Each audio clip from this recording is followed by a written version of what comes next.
श्रवस्तमम् ज्येष्ठराजम् ब्रह्मणाम् ब्रह्मणस्पत नः शृण्वन् नोतिभिः सीदसादनम् प्रणो देवी सरस्वती वाजेभिर्वाजिनीवती धीनामवित्रयवतु गणेशाय नमः सरस्वत्यै नमः श्रीगुरुभ्यो नमः हरिः ॐ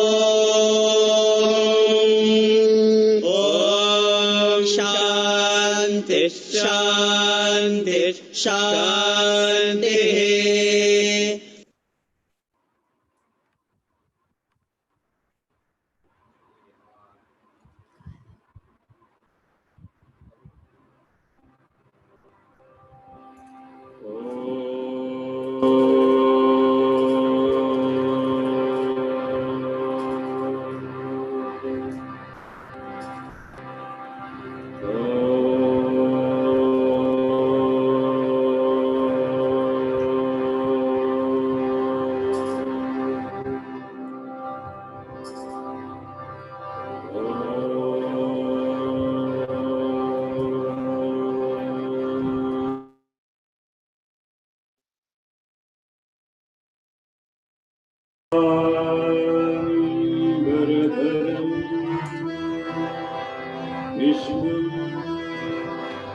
शशिवर्णं चतुर्भुजं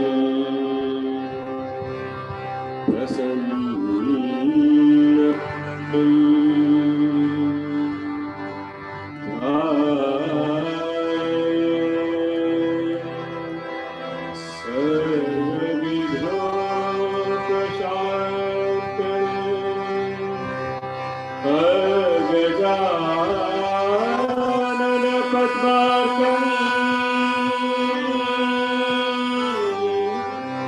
गजानन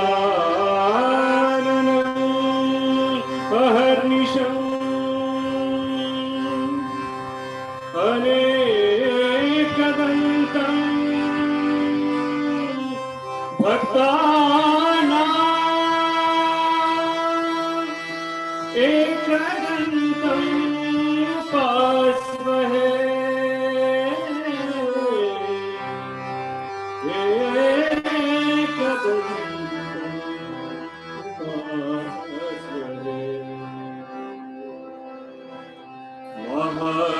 महागणपते नमोस्तुते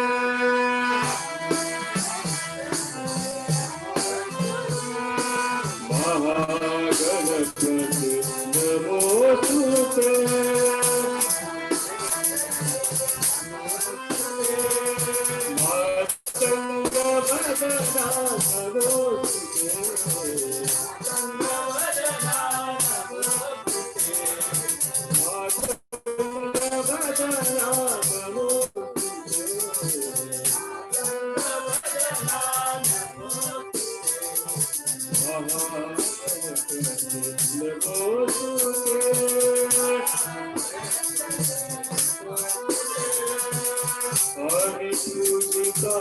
मातङ्गवदना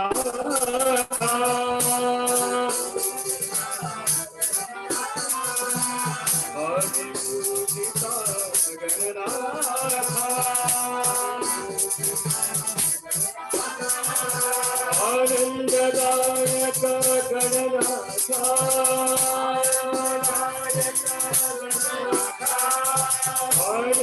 आनंददायक Gananatha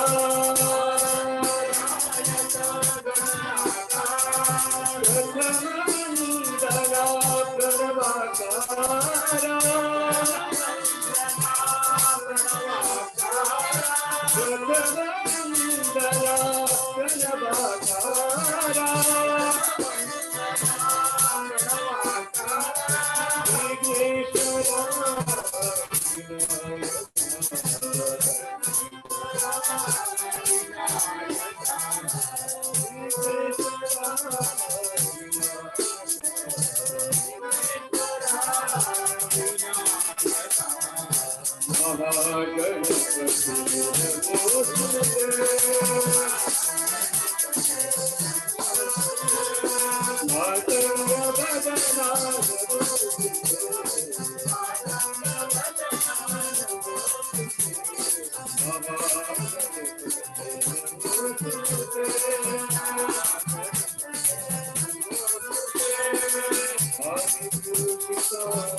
Humble salutations at the lotus feet of Bhagwan Baba and loving Sairam to each and everyone present here.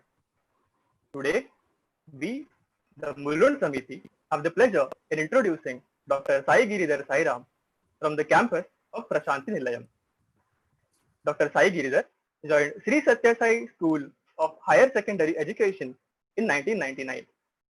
He completed his Bachelor's of Science degree in Chemistry in the year 2004, holds a Master's of Science in the same field, as well as a Master's degree in Philosophy.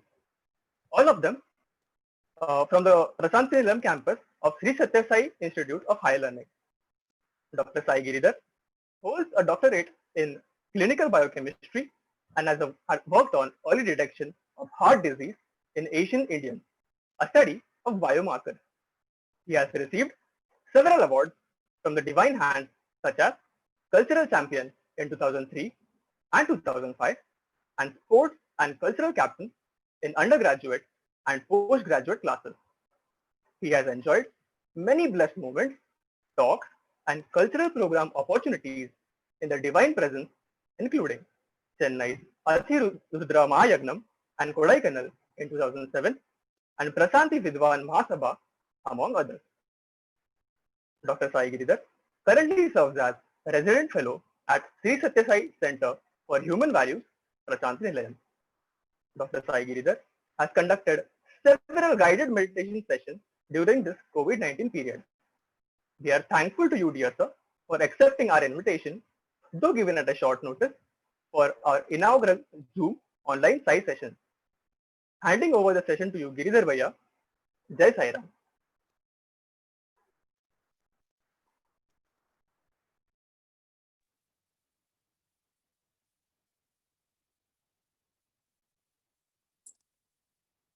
सर्वरूपधरं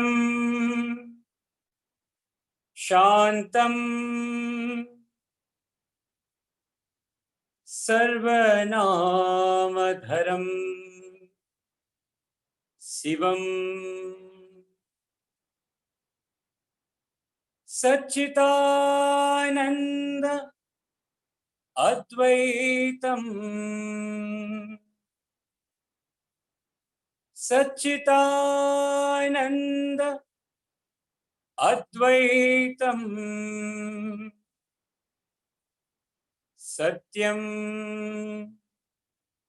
शिवं सुन्दरम्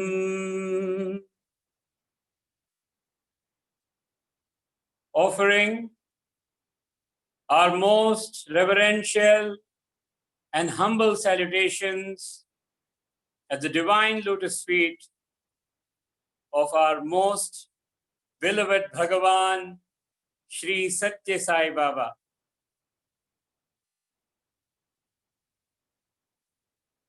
Once when Sri Kasturi Ji, the translator of Bhagavan's divine discourses, the biographer of Bhagavan's life, was so overwhelmed with the divine presence of Bhagavan, he asked, Swami, who really are you? Bhagavan very spontaneously replied and said, Sarvarupadharam Shantam. I am the one who has assumed all the forms in the entire cosmos, and yet I am the absolute, silent, unassuming substratum of the universe. Sarvanamadharam Shivam. Every name is given to a form. While Bhagavan assumed all the forms in the entire cosmos, all the names too were his, and hence all names are Shivam, auspiciousness. Satchitanandam Advaitam. While Bhagavan pervades the multiplicity of the entire creation, he is not many, he is one and only one alone. Satchitananda, Bhagavan often declared, is his true name and form. The true name and form of divinity is always Sat, being, Chit, awareness, Ananda, the awareness of being reveals one's own nature to be bliss. That Bhagavan said is his true nature. But because this is so incomprehensible to a simple, ordinary mind, time and again, Supreme Divinity incarnates in flesh and blood, where he is seen to be Satyam, the very embodiment of truth, Shivam, auspiciousness itself, and Sundaram, beauty itself. Once, when a devotee told Bhagavan, Swami, you are very beautiful, Swami corrected him and said, I am not beautiful, I am beauty itself. Sundaram is his form. That Bhagavan who is now present here in the form of the listeners of this satsang, a humble and loving salutation and Sairam to all of you.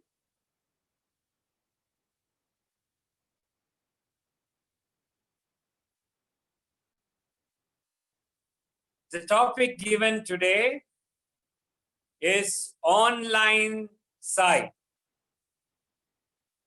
While we welcome you all to this satsang on online Sai, it is very interesting to note what is the meaning of this online Sai.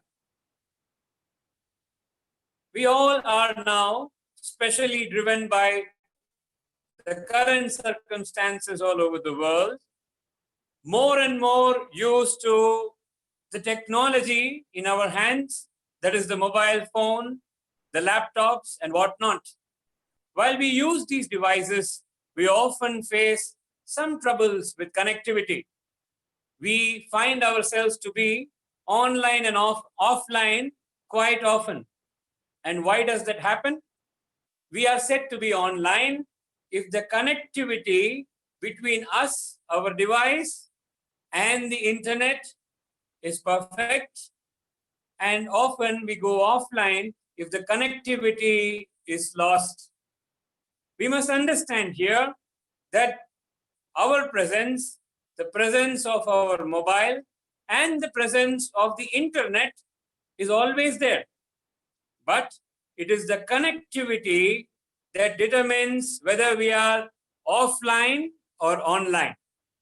In the same way, Bhagavan would often inspire us to look forward to the connectivity to not just the internet, but the inner net.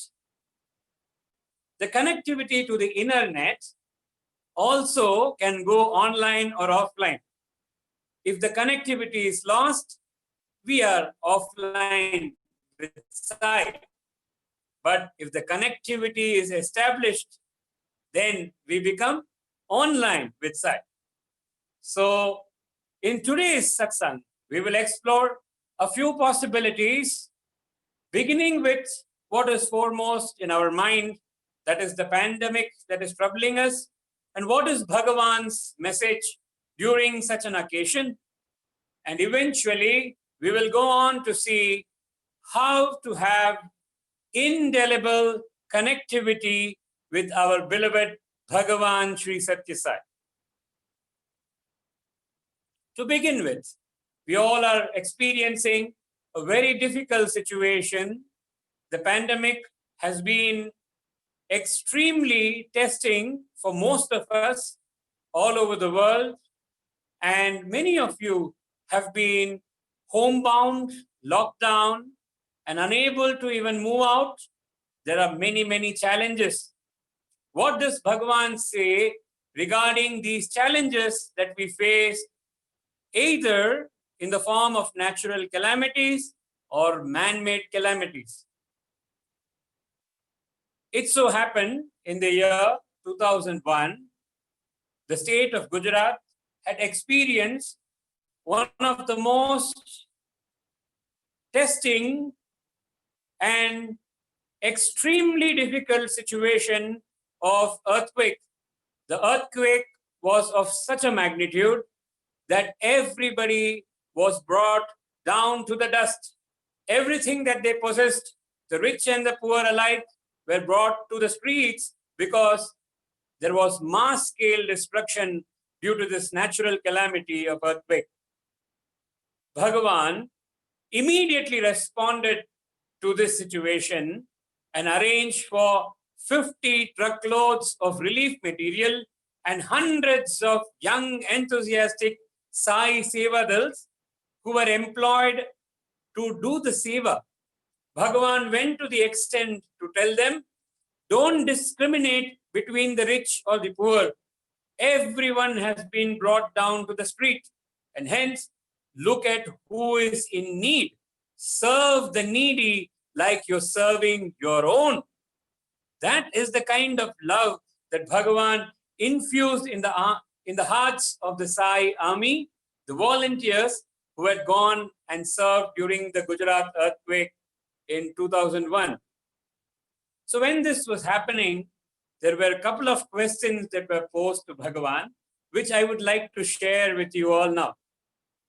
One question that was asked to Swami in the Sai Kulwant Hall in Prashanti Nilayam, this was a very, I can't say it's private because Bhagavan was standing outside, but it was a closed session. Swami would stand in the Ganesh portico where currently Bhagavan's Mahasamadhi is, and would hours together speak to the students and the professors around. This was one such occasion. Bhagavan had flagged off the 50 truckloads of relief material to Gujarat. And then this question was posed to Swami. Swami, there is often an apprehension as to why God causes this kind of calamities, this kind of tests in human life. Bhagavan's response was spontaneous and immediate. Bhagavan said, God never causes calamities in humans' life. It is humans' mind and their own actions that determine what they face today as natural calamities. Bhagavan went on to illustrate by giving an example. Swami placed his hand in this manner and he said, the earth has got a perfect balance all the time. But what happens is, due to man's unending desires and the various negative tendencies that are built up in the human mind and which is often expressed in the world, what happens is the nature's resources are often set to imbalance. So he goes on depleting the nature's resources, and as a result, the balance that was there in the nature originally is offset. Swami did this and showed. And then Swami explained and said, nature is our mother. So she has the greatest sense of concern for each one of us. And hence, she tolerates as much as she can. But when her pain goes beyond the threshold levels, she cannot take it anymore. And she just gives out a sigh out of immense pain and says, ah, and that is what you see as tsunamis and earthquakes and every other calamity that mankind experiences, in one sense or the other, is a reflection of man's mind and his actions. So man has to own up responsibility for what he is doing in nature, and that is what is reflecting back to him in the form of natural calamities. It is not a God-planned endeavor. Swami went on to further explain and say, God in fact does the exact opposite. When man hurts himself through his stupid actions, through his selfish actions, what God does is he runs to the rescue of man out of immense compassion. God is Karunamaya Swarupa. Bhagavan is Karunamaya Swarupa. He runs to the rescue of his devotees. Here is a beautiful story. Many of us may have heard this, but in this context, it shows the compassion of the Lord. There was one student who was impending a great calamity in his residence, and Bhagavan, the all-knowing, omniscient Lord that he is, he recognized this calamity and he went about physically asking for the student in the Prashanti Mandir. When the student was not found to be there, Bhagavan took his car and came all the way to the senior boys hostel in Prashanti Nilayam and inquired about the student. And everybody was wondering that Bhagavan has come all the way in search of this boy. This boy was always engaged in service activities of one form or the other. And that day too, he was engaged in some activity and he was having a shower before he could go to the mandir. But Bhagavan was in such a state of urgency that Swami decided to come all the way to the hostel and inquired about the student. And Swami found out that the student is actually in the topmost floor in the hostel. So Swami went all the way up to that place. There is a place called a complex where there are shower rooms in the hostel. And Bhagavan went there, finding that the student was still having a shower. The student's shaving cream was left outside on the sink. So what Bhagavan did was, he took the shaving cream, applied on his hand, rubbed it nicely, and applied all over his face. And nobody could understand this extraordinary act of the divine. So Swami applied the shaving cream all over his face, and he started washing his face. And the student who was witnessing this ran to his room and immediately got a fresh towel for Swami to wipe his face. Swami gave a beautiful smile to the student and wiped his face, gave it back to the student, and rushed back to Mandir the same way that he came. The student inquiring about whom Bhagavan had come all the way to the hostel, he completed his shower and he was shocked to know that Bhagavan had come all the way. And in fact, the incident that happened there, that is Swami taking his shaving cream and applying on his own face, was something really shocking for him. So what he did is he rushed to the mandir, and when he had an audience with Swami, Swami revealed what really had happened. Bhagavan said that today was a fateful day when that child, that boy's mother, was to pass away in a gas accident, a fire accident in the kitchen. And this was inevitable because of the destiny that she had to face. But Bhagavan saw the kind of dedicated service that this boy and his family does, and decided that this mother has to be saved. Moved by compassion in his heart, Bhagavan said, something needs to be done. But when he saw the amount of spiritual merit that was there in the boy's account was slightly less than that was needed to shower this kind of a grace. So what Bhagavan did is he came all the way to the hostel, took a small aspect of his property, which is the shaving cream, and made use of it himself, as if the boy had offered that little bit of the shaving cream to Bhagavan himself. That little offering, just like how Lord Krishna, when Bhagavan was present on earth as Lord Krishna, he accepted that small, tiny offering that was present in the Akshay Patra, which Draupadi had left. And he took that, and Durvasa and his 10,000 disciples were completely satiated of their hunger. In the same way, a small offering to the Lord is enough to fill his heart with compassion, to shower immense grace.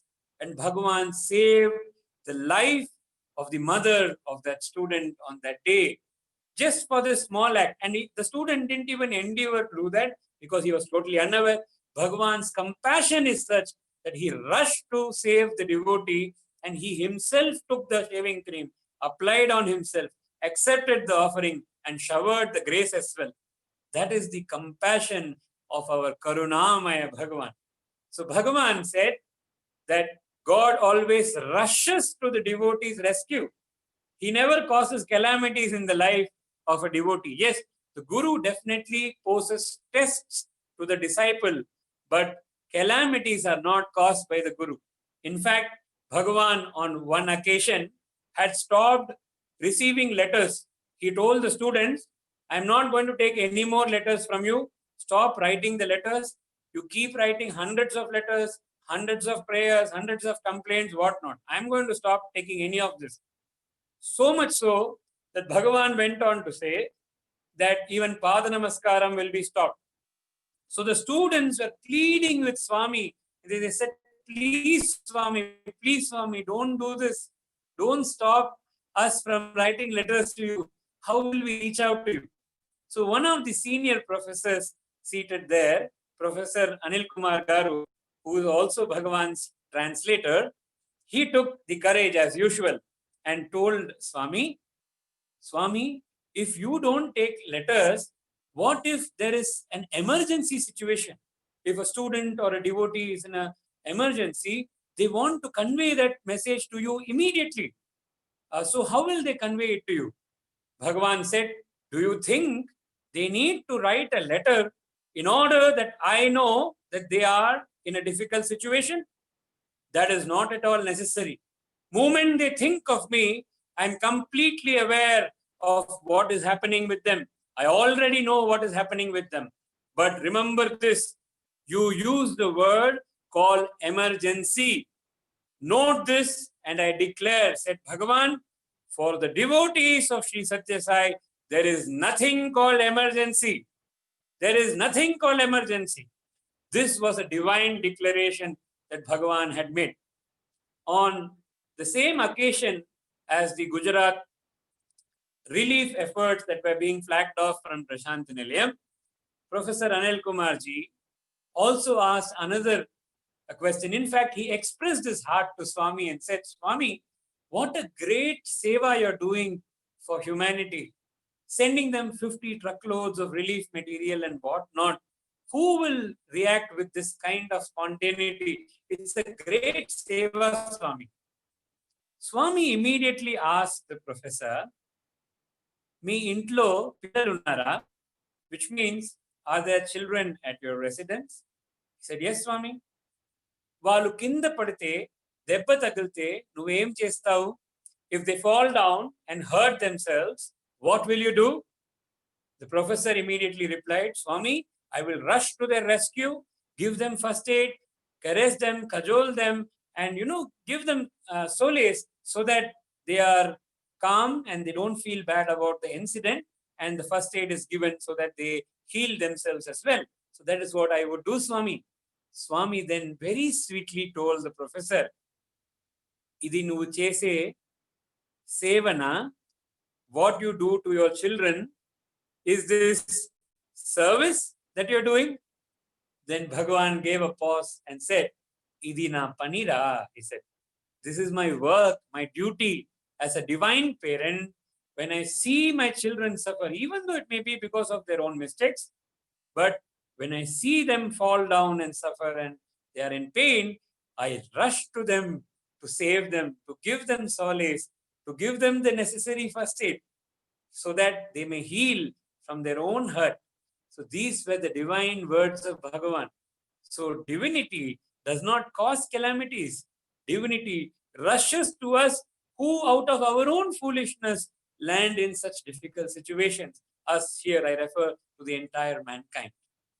So Bhagavan revealed on that day the secret that man's mind is the cause of the difficulties that we face, and God, the ever compassionate one, is there to protect us all the time.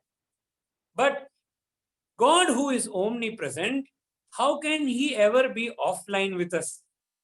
He is always online with us. That is what Swami says. I am all the time with you, not just with you, in you, around you, above you, below you, everywhere. I am all the time present.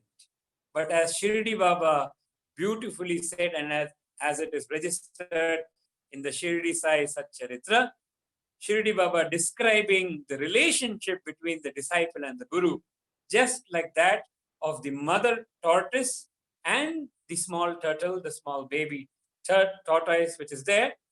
He describes the equation and the nourishment that is conveyed between the two.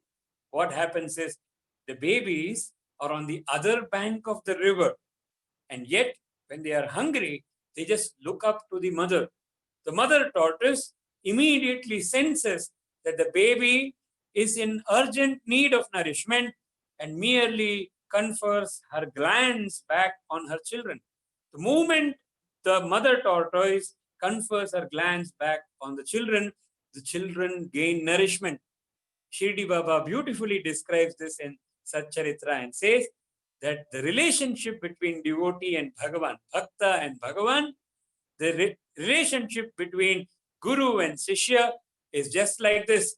The disciple or the devotee merely has to look unto the master, unto Bhagavan, and Bhagavan immediately showers and confers his unending kripa drishti on the disciple or the devotee. All that we need to do is to look up to Bhagavan. I would like to share a personal experience here when Bhagavan reiterated this point very, very strongly. This was in the year 2007. The location was Sai Shruti Bhagavan's Mandir in Kodaikanal.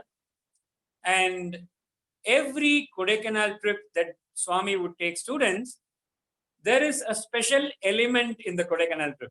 And that special element is what is called as the Kodai watch. Swami would often say watch means watch your words, watch your actions, watch your thought, watch your character, and watch your heart. The Kodai watch was very, very unique because not only did it teach us this lesson of watch, that is to, step back and be careful with our words, action, and thought, and develop good character and good heart, but it was also a beautiful material insignia that would remain with us. And it was very unique. Every Kodai trip had a unique watch. And if you look at a student wearing a particular Kodai watch, you can say which year the student accompanied Bhagwan. So it was that kind of, very, very particular and specific in its nature. And this Kodai trip, 2007, it so happened one day Bhagavan came out and he was holding this watch in his hand, and he decided to do the special advertisement of his own watch that day. And Swami opened the watch and showed it to us and said, "Who wants this watch?" And of course, all the students raised their hands. And Swami didn't stop there. He went on to say, "See, this is a beautiful golden watch. Not only is it a beautiful golden watch, look carefully into the dial of this watch. There is Swami also in there. There was a beautiful photograph of Bhagavan inside the watch. Right? I'll just show it to you. I hope you can see. So Swami pointed to this golden watch, and there is a beautiful small photograph of Swami in Abhaya Hasta inside the watch. So Swami was, marketing this to us in that sense, in a very beautiful, humorous way. And he said, "See, this is a beautiful Kodai watch. It's a golden watch. And inside that, Swami kuda unnaru. Evariki kavali. Swami is also there. Who wants this watch?" So all of us were very enthusiastic and raised our hands. And Swami very lovingly went about distributing these watches to everybody. But when he came near me, he royally ignored my presence. And unfortunately, the 2 or 3 brothers who were sitting right next to me or behind me were also subject to the neglect, the divine neglect, because of me. So this was, of course, a longer story that started from the Chennai trip in that very year, but we will not go into that at this point of time. But let's explore this beautiful lesson that Swami gave us through this watch. So Swami did not give me this watch, and so did the 4 or 5 people around me. They must be wondering what they did. They did not know it was because of me. Swami was teaching me a lesson. So Bhagavan went around and distributed the watch to everybody. So in brief, if I am to say, one lesson I learned in the Chennai trip, which happened in the January of 2007, was we always run behind the Lord's creations, forgetting the Creator. Once it happened that in the Brindavan hostel, in the Whitefield ashram of Bhagavan, Swami had materialized a beautiful ring that the father of Mother Kausalya, the mother of Sri Rama, had given to Sumantra, who was the minister of Dasharatha. Sumantra had rescued Mother Kausalya from the river. Ravana had, had kind of done some magic on her, and he had made her to go into sleep and put her in a box and pushed her into a river because he did not want Dasharatha to have children. So he, as a great astrologer, Ravana as a great astrologer, he foresaw this and he did that. So Sumantra, who was going on the banks of the river, saw a floating object and he immediately brought it out. When he opened, he saw a young princess who came out of the box. So what Sumantra did is he inquired with her and safely took her to her father in Dakshina Koshala kingdom, and Mother Kausalya's father presented a beautiful gift, a ring to Sumantra for saving Kausalya's life. So Bhagavan narrated this story and materialized this ring, which was given to Sumantra. It was a big ring. And then he was showing all the students. So what the students did was, everybody came in line, looked at the ring and touched it and took blessings and walked away. After a while, Swami pointed out to what was happening and said, look at this unique predicament. All of you come and take the blessings of what was created, but you have forgotten who created, that is Bhagavan's divine hands. Nobody touched Swami's hands. They touched the ring, took blessings and went away. So Swami said, your attention is on my creation, but not on the creator. So this was a lesson that I carried from the Chennai trip in 2007. So Bhagavan was extending the test to see if this lesson was learned. So when he did not give the watch to me, I said, Swami, I am not interested in what you have to give as material gifts, though it is your prasadam. My only focus is you, Swami. So I was very, very happy that Swami is testing, because when the Guru is testing, you know what is the unique thing about it? His complete attention is on you. When the Guru is testing you, when Bhagavan is testing you, his complete attention is on you. So when you're going through difficulties, take it as an opportunity to grow spiritually. Bhagavan told one of our professors, Sri Satya Sai Baba, SSSB. He said, do you know what this means? So the professor, of course, said Sri Satya Sai Baba. Bhagavan said, no. SSSB means, first S is Seva. That is what I want all my devotees to engage in. Selfless service, Seva. The second S is suffering. Suffering or pain is inevitable in life. You have to face suffering or pain, right? They are even tests.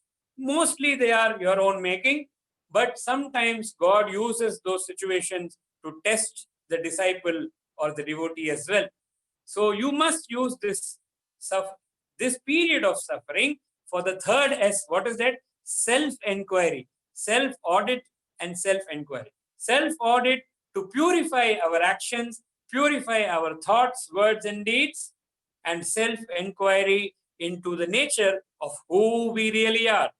Both these come under the realm of self-enquiry. First S, Seva. Second S, suffering. We must use that situation to do sadhana, that is self-enquiry. When we are successful in this sadhana, by His divine grace, we get B, that is bliss. So Bhagavan said SSSB means Seva, suffering, self-enquiry, bliss. So in this manner, when Bhagavan was putting me to the test, I was elated because now his attention is on me. And I said, Swami, I don't want anything other than you. I want only you, Bhagavan. And in that way, the sadhana was going on for a few days. 2-3 days went by and Bhagavan was still testing to see. So a day came when we would do Pada Seva in rotation. It was my turn. And I had the chance to do Pada Seva of Bhagavan's divine lotus feet. And while doing Pada Seva, you know, what we do is we look down. We don't look up at his face because we're so close to Swami's physical body that if we look up at him, it will be literally like staring at Bhagavan. So if we look down and focus on our duty, the beautiful divine duty, Swami will then look at people around and interact with them. So I was looking down and pressing his feet, and suddenly that what is called as Shabda Brahman, you know, Bhagavan would say, Devudu Shabda Brahma Mayudu. God is the very embodiment of sound. The sound that emanates from him resulted into this entire creation itself. When that source of the creation, Bhagavan, in his bass voice, he says, hey, you know, the entire creation literally awakens. In the same way, Swami just said, hey, and immediately I got up with a jitter and looked at Swami. And Swami asked, "Did you get the watch?" And I just kept silent because that is the best thing to do. Then Bhagavan went on to say, "Did Swami ever give you a watch?"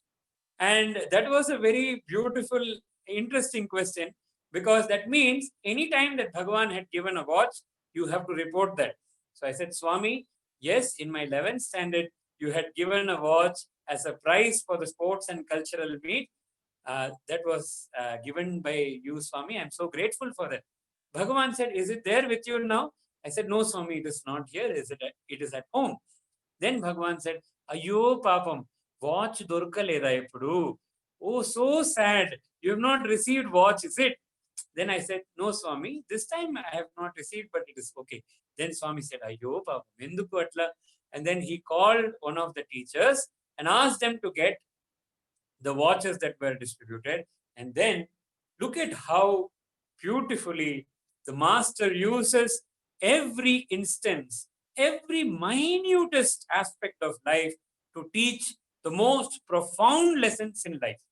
So Bhagavan brought out this box again and he said, "See, this is the watch that I had given on the other day.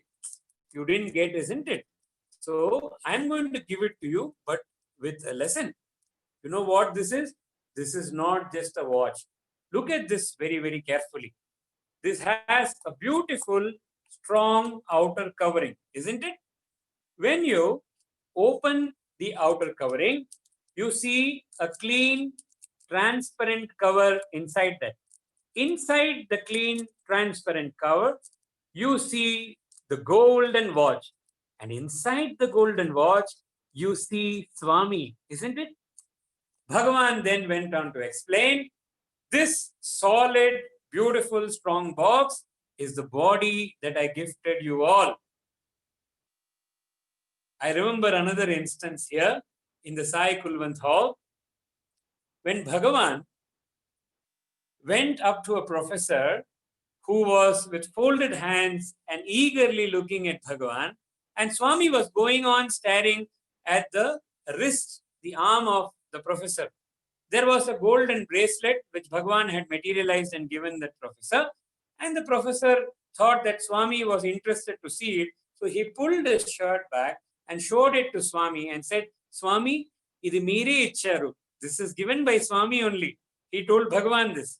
So Bhagavan looked at him, smiled and said, "Idi ever icharaya? Who gave you this human body? It was my gift to you. The human body is my divine gift to you. It is the rarest of opportunities to get the human life, and that is God's gift to you," Bhagavan said. So, in that same spirit, that day Swami explained, this beautiful, strong body I have given you is my gift to you.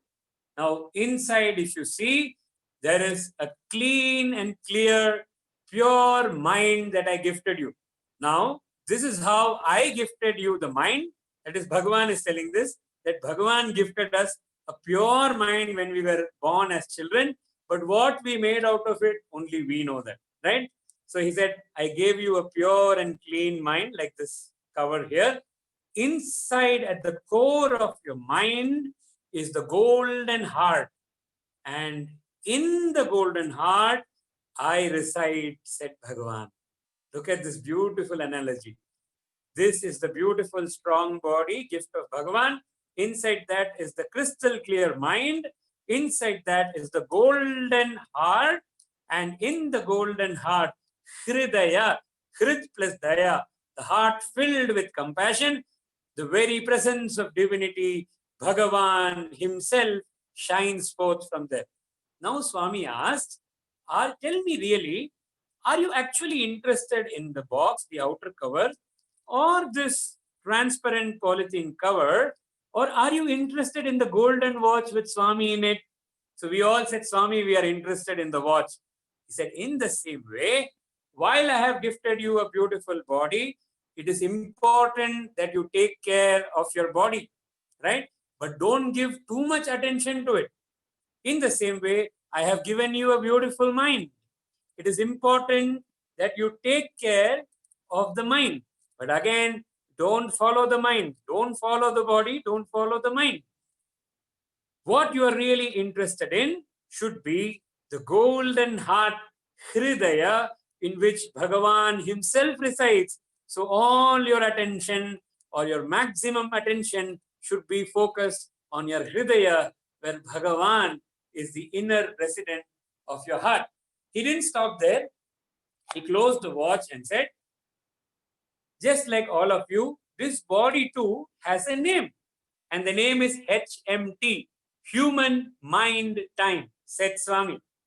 Human Mind Time. And the master stroke was yet to come. He said, like you, not only does it have a name, but also he slid the box into a white cover like this, in which it was originally present, and said, just like you, even this wears white dress. Like all the students were wearing white dress, just like you, even this watch wears a white dress. This was a perfect analogy. A small box, a watch box that Bhagavan took and taught us such a profound lesson. Now, how do we learn a unique lesson in eternal connectivity with the inner divine presence of Bhagavan through this beautiful analogy of watch? Bhagavan often tells us that we are not one but three. That is the one we think we are, that is the body. The one which others think we are, that is the mind. And the one which we really are, that is the Atma, which shines through the spiritual heart. So, Bhagavan's presence permeates all of these. Sarva Rupa Dharam Shantam, he said. All the spheres of existence is permeated by Bhagavan himself. It so happened in another session in Kodai in 2007 that Swami was talking about his journey to Badrinath. Recently, we saw Radio Sai release beautiful pictures of Bhagavan's trip to Badrinath with short notes on what happened on that given day, commemorating Bhagavan's trip made in the early 1960s. So Swami was describing his journeys to Rishikesh and Badrinath, and there was this great sage called Swami Purushottamananda, whom Swami had gone and given Jyotir Padmanabha Darshan and blessed him abundantly. Now, after blessing Swami Purushottamananda, Bhagavan had also materialized a huge Spatika Mala, which was given to the sage, and the sage had said that when this body is put into the Samadhi, the sage told his disciples that the body must be placed along with this beautiful Spatika Mala given by Bhagavan. And that happened the very next Shivaratri after Swami blessed the sage with his divine darshan. And when the Mahasamadhi of the sage was happening in Rishikesh in Vashishta Gufa, here Bhagavan in Prashanti Nilayam on the Shivaratri day was telling the people, the devotees around, that the sage has reached me and he has asked that his Samadhi be made along with the Spatika Mala that Bhagavan had blessed him with. Swami was narrating all these wonderful experiences through his own Sri Mukham, and he looked at the convener of the Satya Sai Trust, Tamil Nadu, at that time, Shri G.K. Ramanji, and said, Enna Raman Purushottamananda Patacha. What Raman, have you seen Purushottamananda?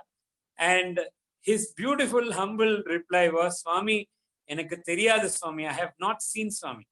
Then he went on to ask, Bhagavan went on to ask, Shivananda theriyuma? Do you know Shivananda?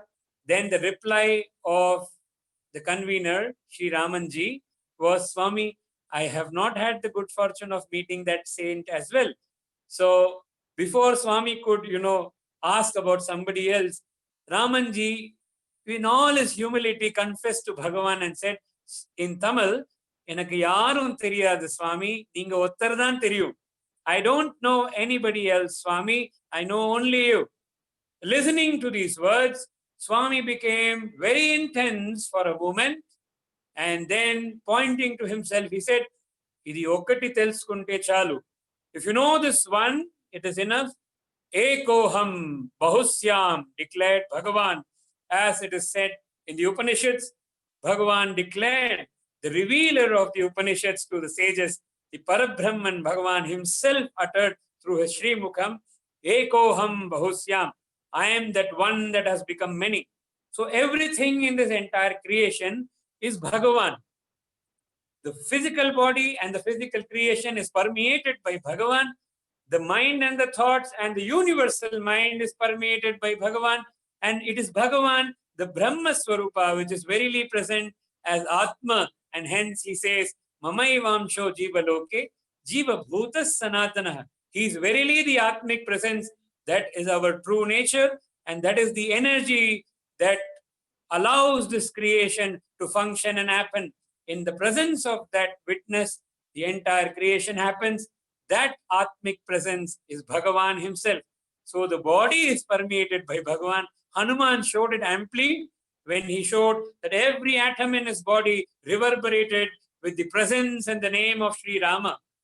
It happened not merely because of the continuous chanting of his divine name, but through his sadhana, Hanuman was able to manifest this truth that every ounce, every atom of the physical creation is permeated by Rama, permeated by Bhagavan himself. So is every thought form and energy is permeated by his divine presence. That is why Swami says in Vishnu Sahasranamam, it is mentioned Vishvam Vishnu. Vishvam Vishnu means the all-pervading one. The entire Vishwam, that is the whole cosmos, is pervaded by him in the form of the mind and the presence, the Atma itself. So the mind, which is one mind that permeates the entire cosmos, is also called as Vishnu, and hence it is also Vishwam Vishnu. That is also pervaded by divinity. And finally, the core of all this drama of creation is the divine presence, which is absolute Parabrahman himself, which is Bhagavan, verily in his true self, the true nature of Bhagavan. So, when our body is permeated by Bhagavan, our mind is permeated by Bhagavan, our very presence is Bhagavan himself. You know, when the bronze statue was brought into Prashanti Nilayam, some of you may have seen this beautiful photographs of the bronze. It's a multi metal amalgam, that is, but predominantly bronze, which is now present in the Prashanti Bhajan Mandir. The installation has beautifully happened there. When it came way back in the early 2000s, the students who were serving Swami did not like the statue at all. They told this, right at Swami's behest when he said, "What do you think about it?" They said, "Swami, frankly, we don't like it." So it was an exquisite piece of art. So Bhagavan said, "It is so beautifully done. Why do you say like this?" So they said, "Swami, we are seeing your darshan every day. We enjoy the bliss of your direct darshan. We don't feel like looking at a statue of yours when you are physically present here." Then Swami said, "What if I am not physically present here?" Then they replied and said, "Swami, but there is still time for that." Swami asked, "How much time?" They said, "Swami, you have said 96 years. Swami said, "See, I am divinity. If I declare 96 years, I can also decide when to go. I can go earlier or I can go later." Of course, the students prayed to Swami and said, "Swami, please then extend it as much as possible."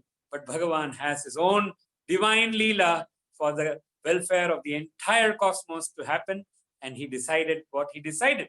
Now, coming back to this incident, Bhagavan said, "You know what? If you pay complete attention to your heart, that is the source of your being, and realize my presence in your heart, my presence in your heart is your own true self. And on realizing that, all this perception of differences between my avataric form and the statue, all this will vanish. All you will see is me and me alone. So endeavor to realize my presence in your heart." So Bhagavan's presence in our heart is verily our own true self, and the divine presence incarnate itself, Bhagavan's essence, is present in our heart. So physically we are permeated by Bhagavan, mentally we are permeated by Bhagavan, and our very core of our being is Bhagavan himself. Now, when there is only Bhagavan in this manner, the question of connectivity still comes up. So this is really surprising, isn't it? So online and offline Sai here. Online with Sai means when we feel connected with Sai, we call it online. And when we lose this connectivity, so what is this connectivity here? When we are aware of his presence, that is connectivity. Because his presence, just like the example we began the satsang with, in the online connectivity with regard to the internet is always there, your device is always there. The online or offline is determined by the connectivity, like the mobile network connectivity, isn't it? In the same way, the divinity pervades all of creation, your body, mind, and heart. Your presence, that is in the form of the body and the mind and the heart, is always there. At this moment, when both of that is present, what is missing? Connectivity. What is this connectivity? The awareness of presence of Bhagavan is the connectivity. So how do we then establish this connectivity permanently and ever be online side and never offline side? So for this, we will look at some simple sadhanas that Swami has given us at the physical, at the mental, and at the heart level, right? 3 simple, quick sadhanas you all can follow. So I request you to please sit straight wherever you are, sit comfortably, but sit straight. Swami would often tell us it's very important to keep your spine straight, especially those who are doing studies or those who are doing spiritual sadhana or concentrating on any work. It is essential that your spine is kept straight from the base all the way up to the head, right? Please sit comfortably, relax, and sit straight. First level of connectivity, Bhagavan present in the human system, the human body. In this situation of pandemic, what do we want to do? Prana Raksha, isn't it? We want to do Prana Raksha. But can we do Prana Raksha? We can take precautions. Prana Raksha is done by the one who gives life force to prana itself, and that is Bhagavan. Bhagavan is present in our system, the human body, in the form of prana. The prana Shakti itself is the divine presence in a physical way that we experience it. So the simple sadhana that Bhagavan gives us, all of us, please sit straight, close your eyes, and ensure that your chin is slightly placed up, not too high, not too low, but slightly up. Now, concentrate your attention, the point between your eyebrows. Focus your attention between your eyebrows and slightly bring it down to the point where the nostril, the nose, joins the forehead. Slightly bring it down to the point where the nose joins the forehead. Keep the attention fixed there. If you're having difficulty in focusing the attention, you may visualize Bhagavan's form there or the form of your Ishta Devata. While you fix your attention there, observe your breathing.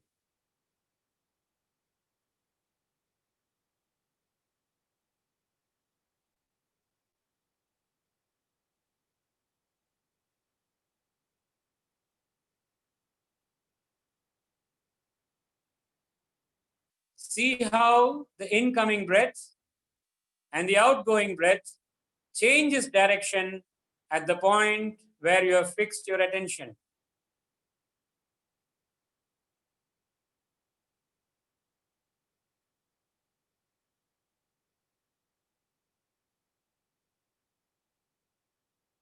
As you breathe in, observe the sound of the breath, which says so, which means he or Bhagavan.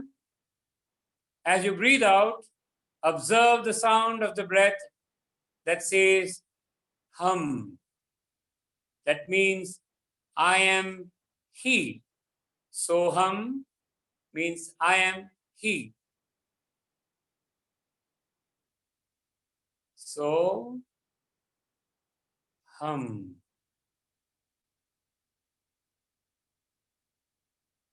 Continue to keep your focus there and observe your breath, which is natural.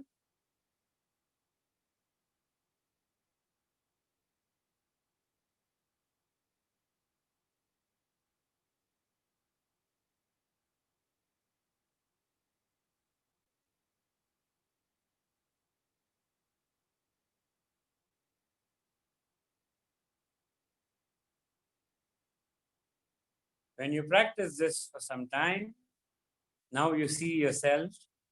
Is there any anxiety, any worry that you are encountering? The more and more you practice, deep sense of peace dawns in us, and all the fear and worry of the surrounding events immediately vanish in the presence of Bhagavan as our life breath in the form of Soham.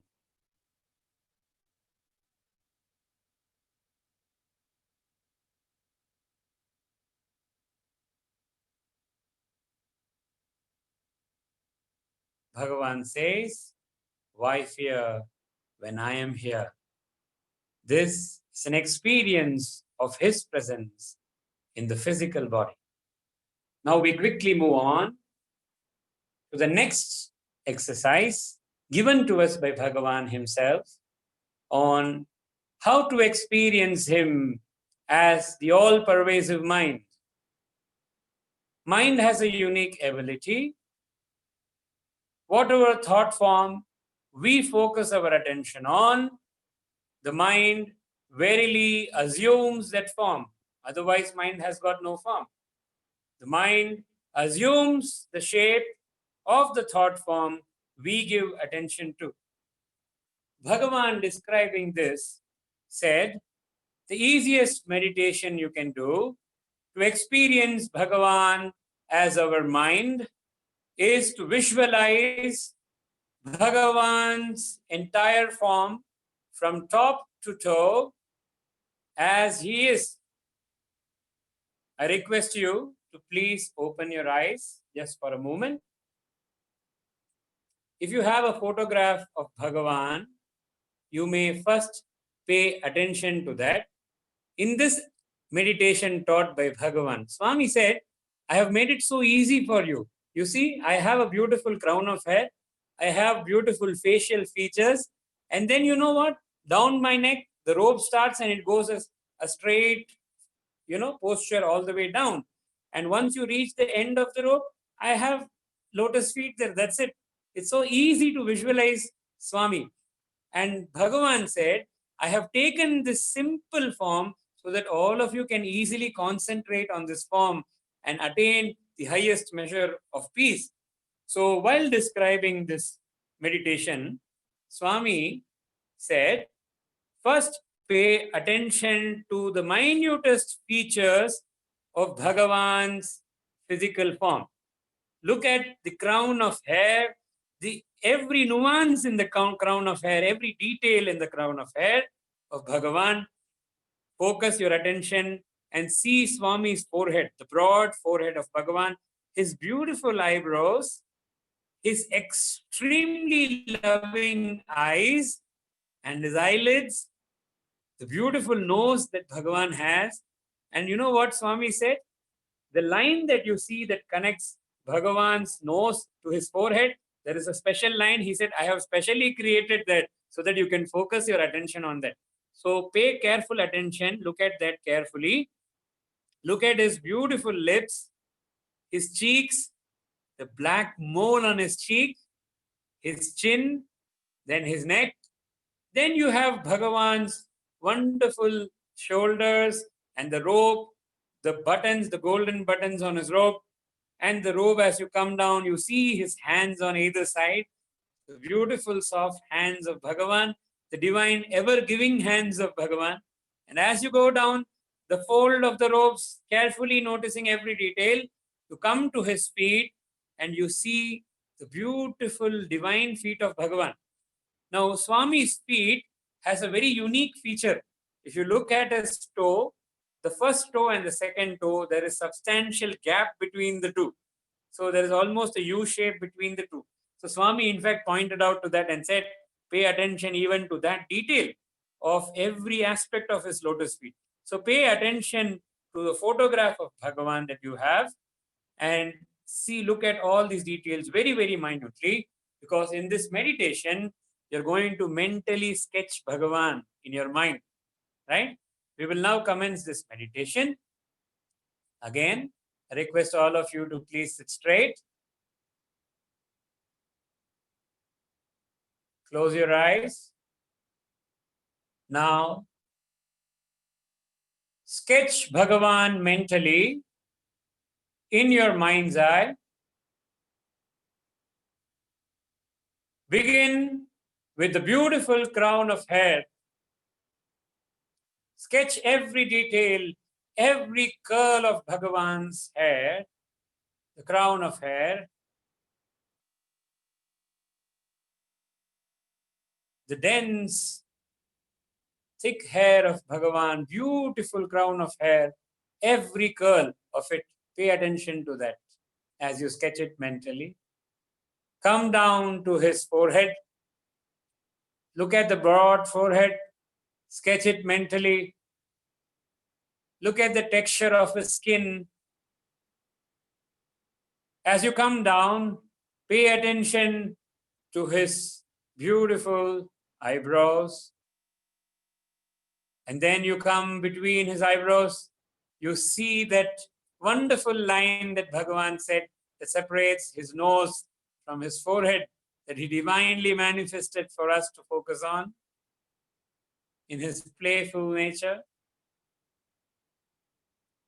On the either side of this line, you see beautiful, compassionate eyes of Bhagavan looking at us with so much love, so much concern, so much care. Look into his eyes for a few minutes, for a few moments.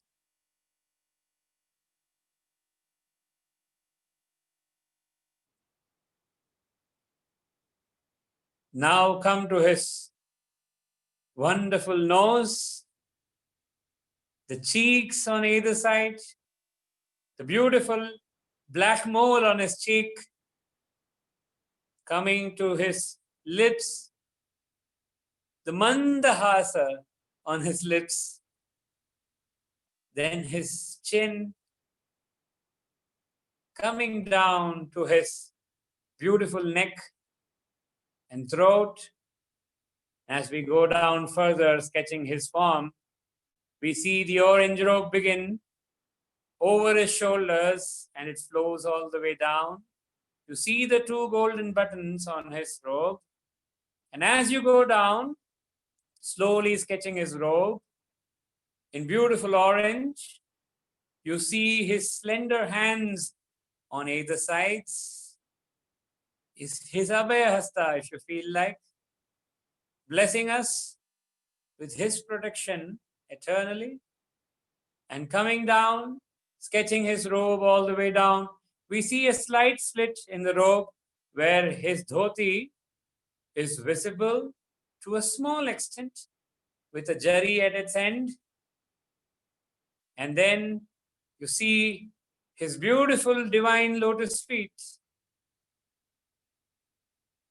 His beautiful divine lotus feet, his tender lotus feet. You come all the way to his toes and visualize the gap between the first and the second toe in his feet. Visualize his toes as if you're having his Pada Namaskar. And now, from his feet, again, paying attention on the sketch that you have done, move upwards. Look at his beautiful dhoti with its border, jari, and you see his robe, the folds in his robe. You go all the way up. You see his tender hands on either side, blessing you. And as you go up, you see the golden buttons on the robe, the orange robe, adorning his shoulders, his neck, his chin, his divine, benign smile, mandahasa. and his beautiful cheeks, the black mole on his cheek, his nostrils, his nose, all the way up to the line that separates his nose from his forehead.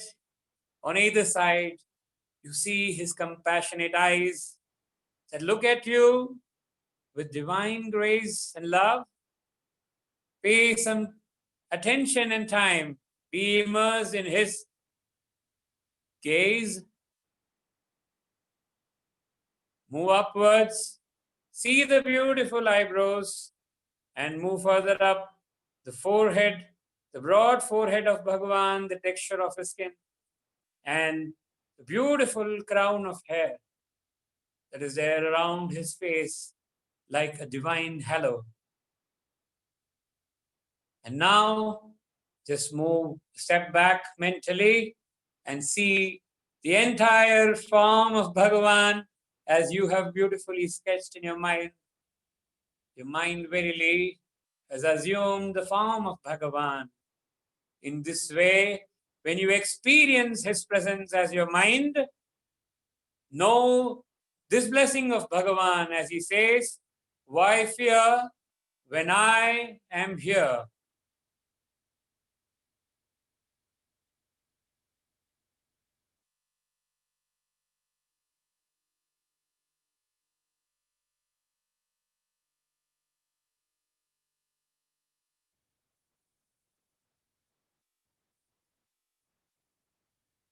So we have seen how to experience Bhagavan in the body, in the mind, and finally as our very presence itself. There is a simple meditation that Bhagavan pointed out to. In the early 1980s, Swami went on to say that Swami Vivekananda would have a dot on the wall in front of him and focus his attention on the dot. Traditionally, it is also known in some spiritual scriptures as the Trata Kriya. So he said that even Ramana Maharshi would focus on a star in the sky and pay complete attention to it. But because when you are on the move, you may or may not have some space to focus on a spot, or it may be daytime and you want to do this meditation and you may not have a star in the vicinity. So a simple meditation that Bhagavan gave to experience Bhagavan as your Atma, that is the divine presence, just as the way the great sage Ramana Maharshi and Swami Vivekananda had done. Swami gave a solution and said, you can do with something which you always have with you, which is called the thumb. So the thumb is always with you. So use your thumb to do this meditation. Now, what is this meditation? Very, very simple, because in the given respected time, we are trying to see if the tools can be handed to you. You can make use of this tool and practice and expand your experience. So we will practice this tool in very, very simple way. Swami's teaching was simple. Sit straight, keep your spine straight, relax, keep your thumb in front of you in a comfortable position so that your neck doesn't bend. It should be straight like this, along with your back and spinal cord. So that your eyes are able to see the thumb. So keep it at a level where it is comfortable. You can keep it on a table, on a cushion, on any surface, so that your hand doesn't pain and that doesn't distract you. Okay, what is this meditation about? Very, very simple. Bhagavan says the process of this meditation follows the threefold steps of dharana, dhyana, and samadhi. How do you do this? Dharana is concentration. When the concentration is fixed for a substantial time, it becomes contemplation, dhyana. And when that is transfixed for an elongated period of time, it verily is the experience of samadhi. So Bhagavan gave a divine duration of 12 seconds of unwavering attention as one concentration. 12 into 12, 144 seconds. That is 2 minutes, 24 seconds of unwavering attention as one dharana into 12, around 28 minutes is one samadhi.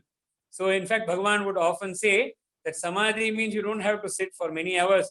In 28 minutes, it's done.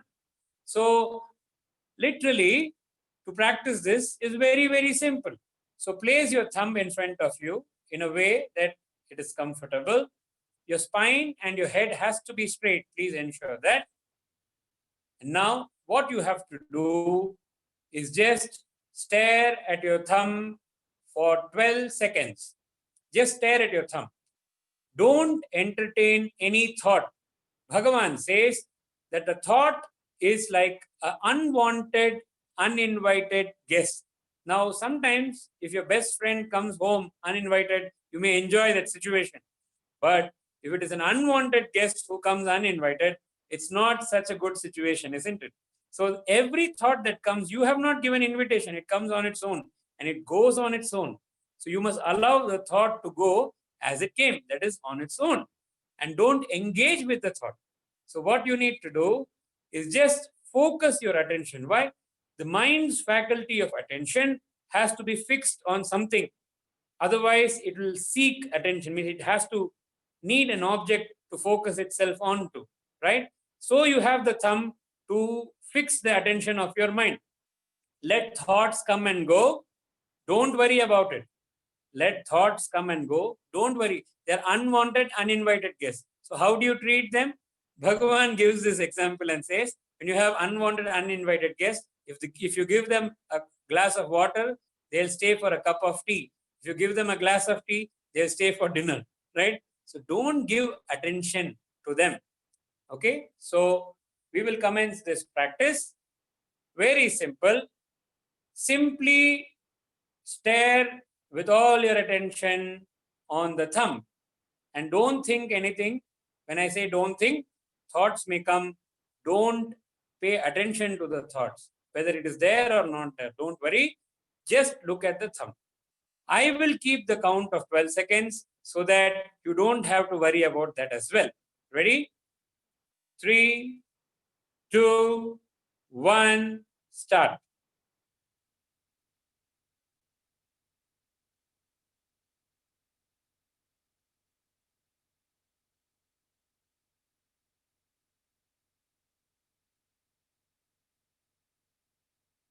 Sairam. See, many of you may experience that it is slightly difficult to concentrate. Many of you may experience that your concentration has improved. Now, we will extend this practice for another 12 seconds, right? Ready? All of you, sit straight, relax. I will keep the time, don't worry, and pay complete attention only on seeing the thumb, not on how it looks, whether you have cut your nail or not, nothing. Just stare at the thumb. That's it, right? Let thoughts come and go. Just like how on a highway, when you're driving your vehicle, on opposite side, there are many cars and scooters that may come by. Do you run behind all of them? No, right? Because they are not yours. They don't belong to you. You don't know them. They're on their own way. In the same way, let thoughts come and go on their own. All you have to do is keep your attention on your driving. That is, your driving is to pay attention on the thumb. That's it. We repeat this exercise again. Ready? I'll keep the count. 12 seconds. 3, 2, 1, start.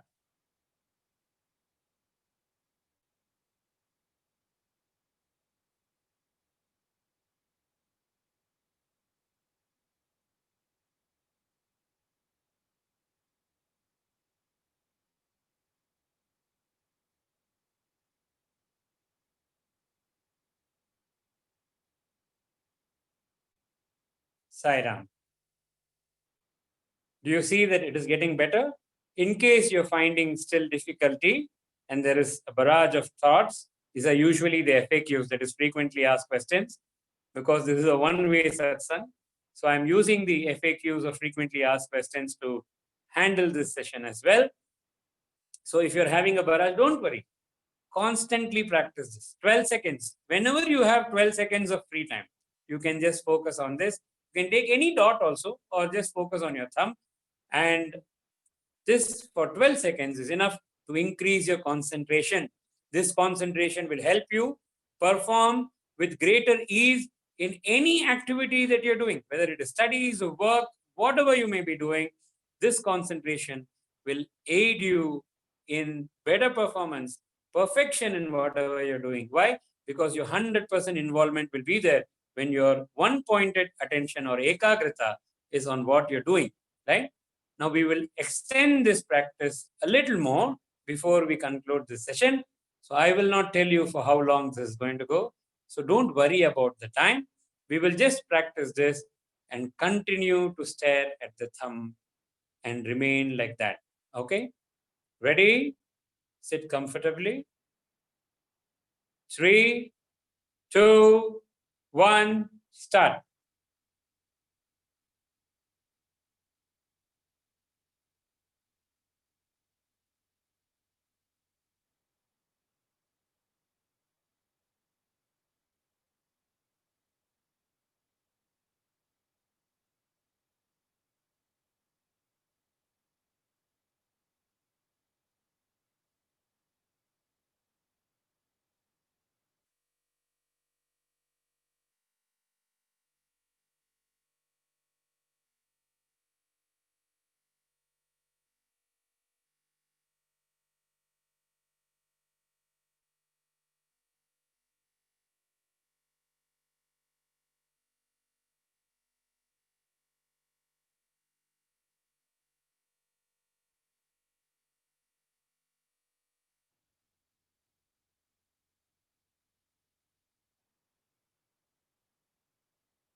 Sairam.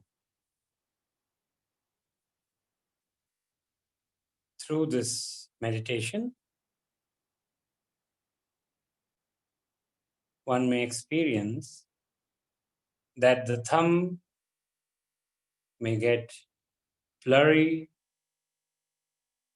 You may see a dark circle around the thumb. You may see objects around the thumb vanishing from your vision. You may even see the thumb vanishing eventually from your vision. And you may not feel the heaviness of your body or the burden of thoughts. In the absence of the heaviness of the body and the burden of thoughts, you still are present there.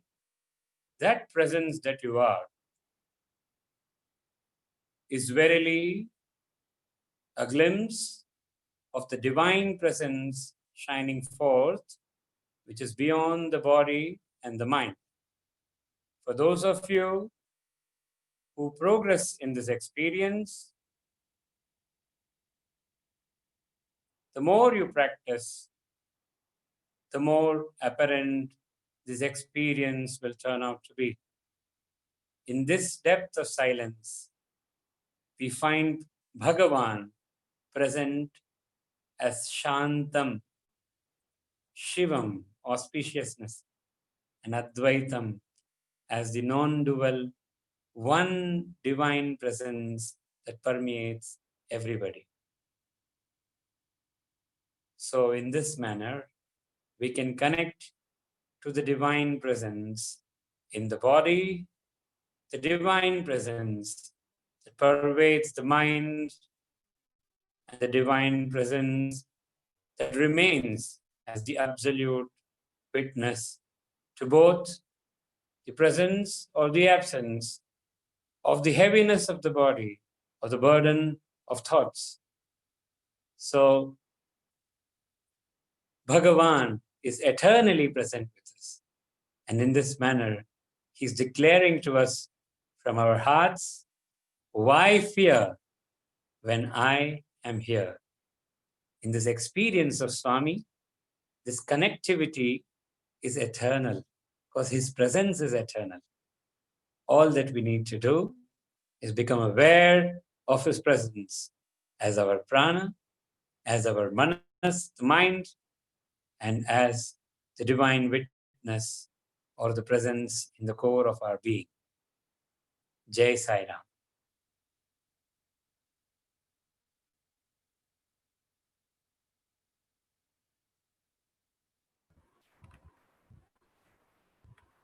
Sairam, brother Sai Giridhar.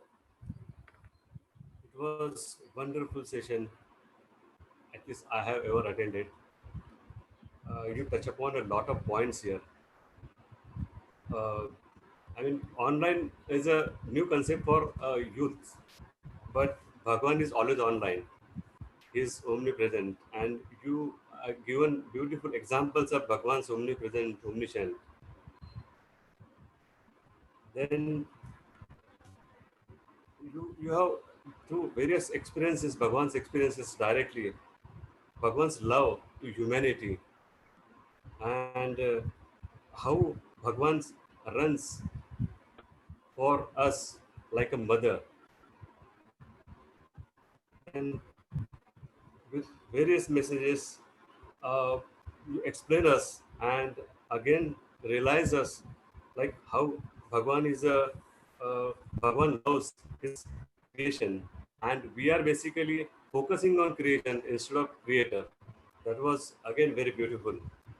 And one of the most beautiful which I liked about SSSAV, how it was beautifully explained. Like it's a Sri Satya Sai Baba, uh, as Bhagwan said, it's a seva, suffering, uh, self-inquiry, and once we go through everything, then only we'll get the bliss.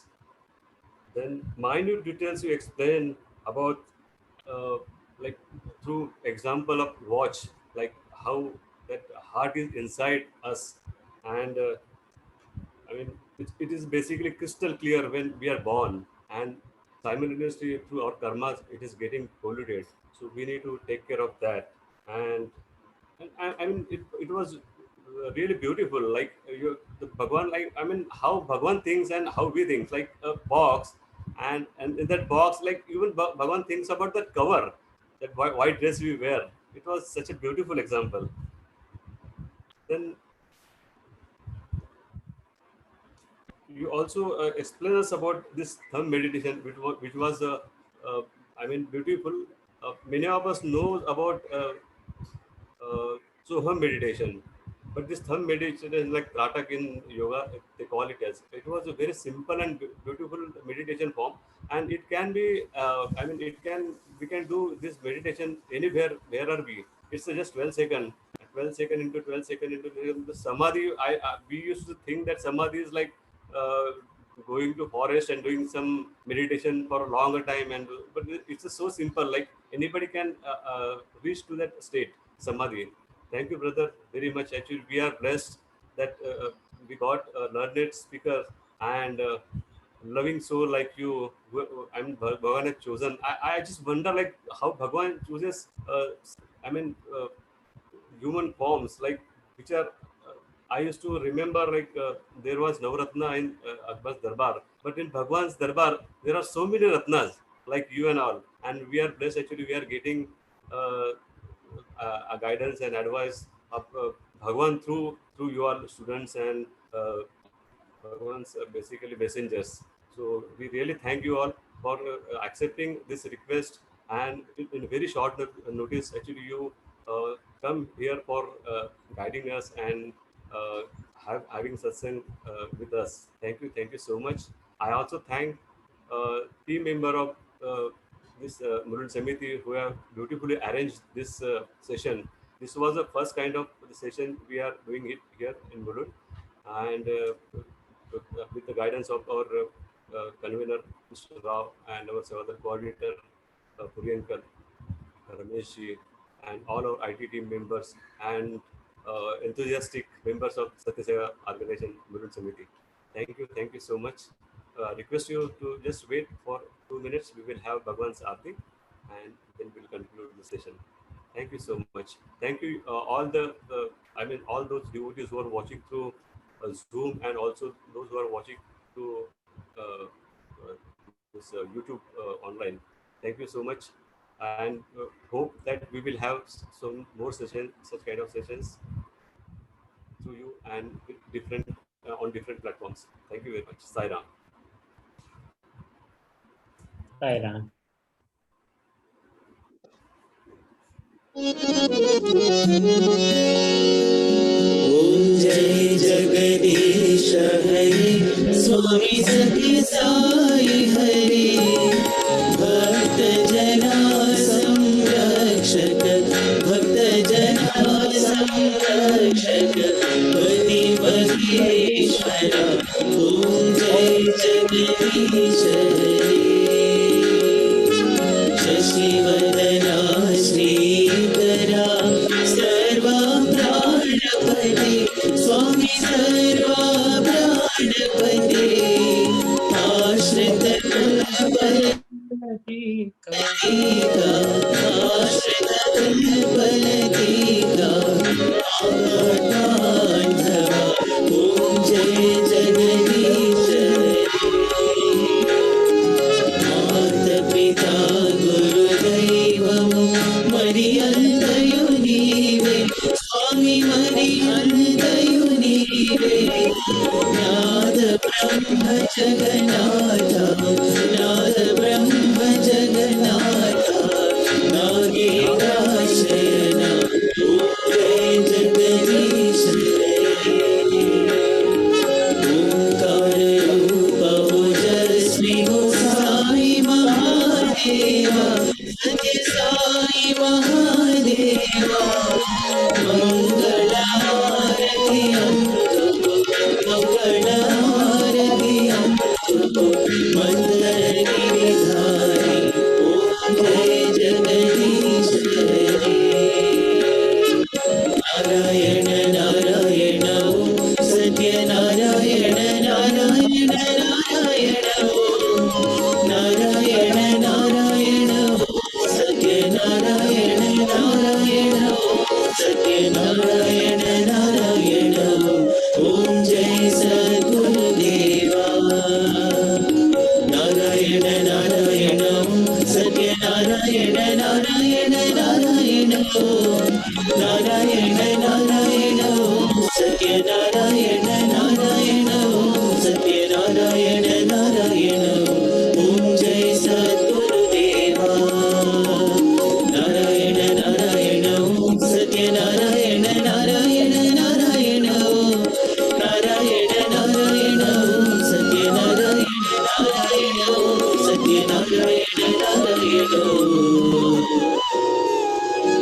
ओम जय सद्गुरुदेवा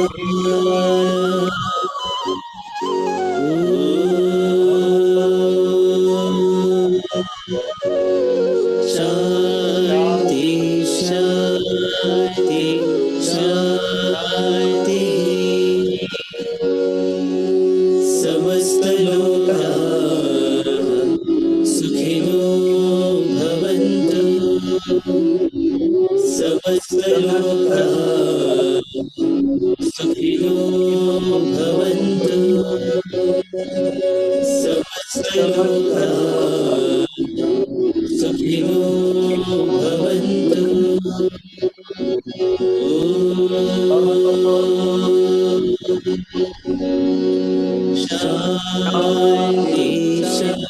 शान्ति शान्तिः जय बोलो भगवान श्री सत्य साई बाबा जी की जय।